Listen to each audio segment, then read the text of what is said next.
Buenas tardes, chicos, les cuento que hoy tengo el agrado de entrevistar a un escritor y narrador peruano, chiclayano de nacimiento. ¿Quieren saber quién es? Les digo, es Más Palacios Cortés, quien es conocido por presentarnos obras de temática juvenil. Un ejemplo de estas obras es el cuento Amor Jubilado, donde se presenta a un docente que es engañado y seducido por su alumna. Buenas tardes, señor Max.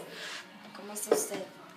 Bien, buenas tardes. En primer lugar, para agradecer a los chicos de Trilce de Salamanca por darme esta oportunidad de poder conocerlos un poco y poder conversar con ustedes.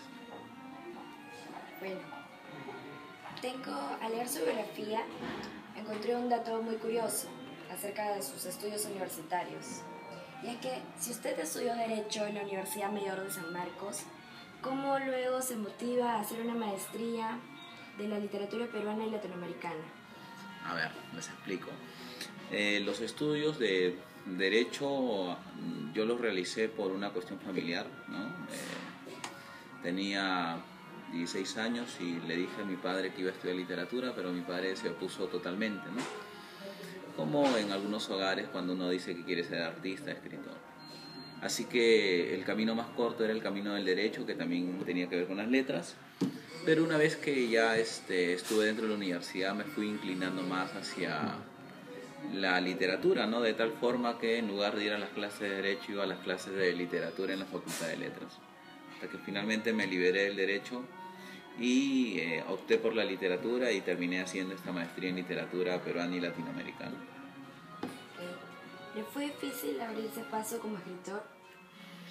Yo creo que en toda vocación artística es bastante difícil el camino, ¿no? El camino del arte, el camino de la literatura, la pintura, la música, es un camino bastante arduo, no solamente para mí, sino para cualquier persona que se dedique a las artes. Dado que en nuestro país, pues, digamos que los artistas no son muy valorados ni reconocidos. No hay trabajo para artistas. Tú abres el comercio y no dices se busca pintor, se busca escritor. Tiene que ver mucho con la vocación, tiene que ver mucho con el esfuerzo, tiene que ver mucho con el amor y la pasión que tú sientes por lo que estás haciendo, ¿no? Y en ese sentido fue un camino muy arduo, pero de hecho que es bastante satisfactorio, ¿no? ¿Podría explicarnos cuál es la temática que usted expresa en sus obras? A ver, el principal tema que yo he abordado en mis obras es el tema de los jóvenes, ¿no? Porque cuando yo tenía la edad que ahora tienen ustedes, buscaba un libro que tenga que ver con los jóvenes y no hallaba libros con temática juvenil. El primer libro que hallé de temática juvenil, yo recuerdo, fue el libro de Mario Vargas Llosa, Los Jefes y después Los Cachorros, ¿no? Donde sí se hablaba del universo juvenil, sobre temas juveniles. Después ya descubrí Los Inocentes, Osvaldo Reynoso. Ya después fui descubriendo autores como Fernando Ampuero, Alonso Cueto, Guillermo Niño Guzmán, que sí abordaban la temática juvenil. Entonces dije, cuando crezca, cuando sea mayor, voy a escribir cuentos juveniles. Y eso es lo que en este momento estoy haciendo, ¿no? Sabemos que usted toma referencias musicales en alguna de sus obras. Uh-huh. ¿Cuál es la importancia que tiene la música en estas?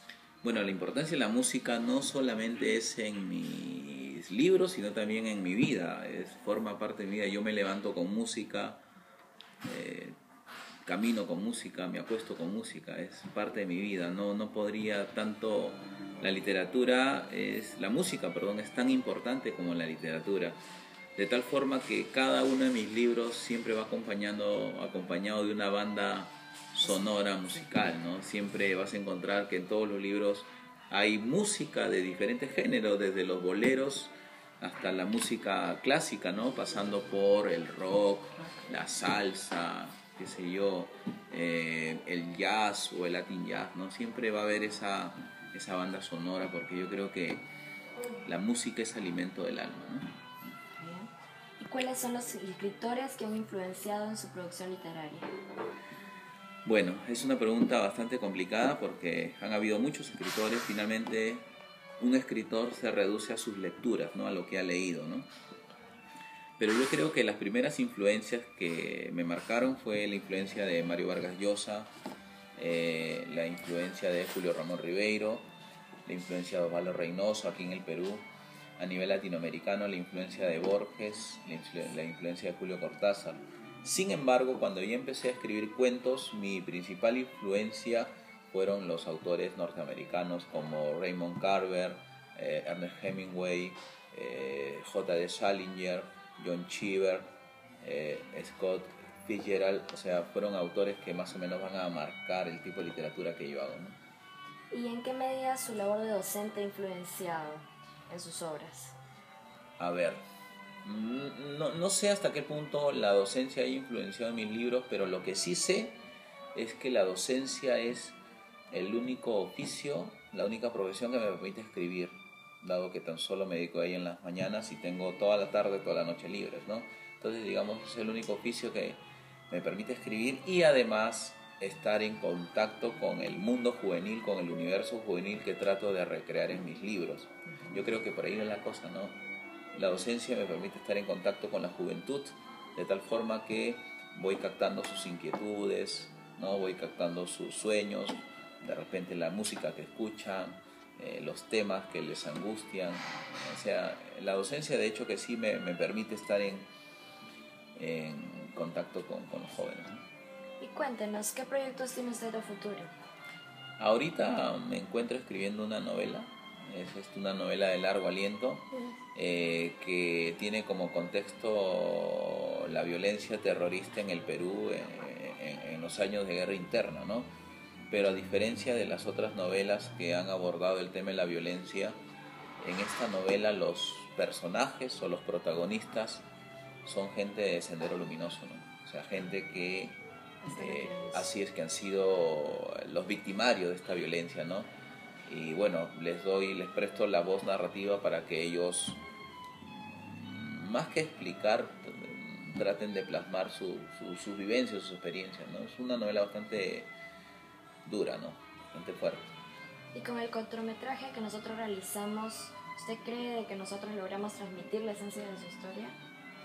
A ver, ese cortometraje yo me lo encontré en YouTube así buscando algunas cosas y de pronto para mí fue una sorpresa porque estuve en la noche revisando algunos correos, viendo algunas páginas y de pronto me veo con el cortometraje y mi primera impresión fue quedarme pasmado porque no sabía cómo iba a resultar, o sea, si iba a estar bien o iba a estar mal, qué sé yo, o sea, qué habían hecho con mi cuento, ¿no? Pero para mí fue una agradable sorpresa porque finalmente han captado lo que yo quería, pues que era mostrar ese amor prohibido, ¿no? Ese amor bastante atroz que tiene un final pues cruel, ¿no? Porque en verdad al final el tipo termina siendo engañado, ¿no? Y eso es lo que quería que se entienda, ¿no? Que a veces la vida puede darnos una vuelta de tuerca y puede resultar que se invierten los roles y la persona que supuestamente tiene el poder finalmente termina siendo la víctima, ¿no? Eso es lo que quería mostrar. Y sí, de hecho que he quedado muy contento con este cortometraje, que invito a aquella gente que no lo ha visto que lo vea. El cortometraje Jubilación, Sí. ¿no? ¿Y cuál es su apreciación sobre el hábito de lectura en el Perú? A ver, yo no solamente me dedico a la docencia, no solamente me dedico a la escritura, sino que además soy promotor de la lectura en el Perú. No trato de, a través de mi editorial, promover la lectura, sobre todo en los más jóvenes, que son precisamente la raíz del problema, ¿no? El hábito de la lectura en el Perú está por los suelos. El promedio de lectura es de medio libro al año, ¿no? Sí. 8 de cada 10 estudiantes no entienden lo que leen, y no entienden lo que leen porque simplemente nunca han leído, ¿no? Entonces, lo que se intenta es revertir esa situación a través de la lectura, pero yo creo que la lectura a la cual deben estar orientadas los jóvenes tiene que ser una lectura juvenil, una literatura que aborde temas juveniles que a los jóvenes les interesen. O sea, no podemos insistir en hacerle leer a los jóvenes cosas de adultos porque no lo van a entender. En ese sentido, el plan lector que se ha introducido en el Perú desde hace algunos años atrás quiere eso, no quiere que los jóvenes lean cosas entretenidas, que hablen de su realidad, que los vincule a la realidad peruana, y parece muy importante promover la lectura de autores peruanos que hablen sobre temas peruanos, ¿no? Te digo esto porque a veces los profesores lamentablemente insisten en hacerle leer a los chicos cosas que no quieren, ¿no? Temas que no les interesan. Entonces el chico, en lugar de amar la lectura, lo que hace es odiar la literatura. Yo te lo digo porque como mi labor de docente siempre llegan chicos que no les gusta leer, detestan la lectura, y no porque quieran, sino porque lamentablemente no ha habido un buen profesor que los incentive. Entonces uno tiene que revertir esa situación tratando de fomentar el hábito de la lectura, haciéndole leer cosas entretenidas para los jóvenes, ¿no? Esa es la idea de la lectura en el Perú, ¿no? Y finalizando, ¿usted podría enviar algún mensaje para aquellos chicos que tienen interés hacia la producción de textos literarios? Por supuesto, yo creo que aquellos chicos que aman la literatura, que gustan la literatura y que se atreven a escribir, lo que tienen que hacer es leer mucho, vivir mucho y escribir mucho, ¿no? Y que si esa es su vocación, si solamente se sienten útiles para escribir, para la literatura, que insistan en la literatura. La literatura es un camino muy ingrato, pero cuando finalmente uno logra hacer una trayectoria, la satisfacción es muy grande, ¿no? En ese sentido va mi mensaje, mi saludo a aquellos chicos que se quieren dedicar a la literatura. No hagan caso de aquellos aguafiestas que dicen que de la literatura no se vive, que te vas a morir de hambre, porque eso es totalmente falso. O sea, finalmente uno puede vivir de lo que sea. Si te gusta la literatura, uno puede dedicarse a otras cosas para poder ganar dinero. Pero si tu vocación es la literatura, no se tiene que dedicar, ¿no? Eso es lo más importante. Muchas gracias, señor Max. Gracias a ti. La verdad es que estoy muy, sinceramente, es muy agradable haber conversado con usted. Es bastante interesante haber visto todos estos puntos que son tan importantes, sobre todo para nuestra juventud, que tenemos que ser guiados y incentivados, motivados para leer más, para también ser nosotros mismos. Claro que sí, Mavin, gracias por darme esta oportunidad de compartir con tus compañeros esta entrevista, y ojalá pues que muy pronto nos podamos ver y podamos conversar con todos tus compañeros de estudio. Muchas gracias. Muy amable.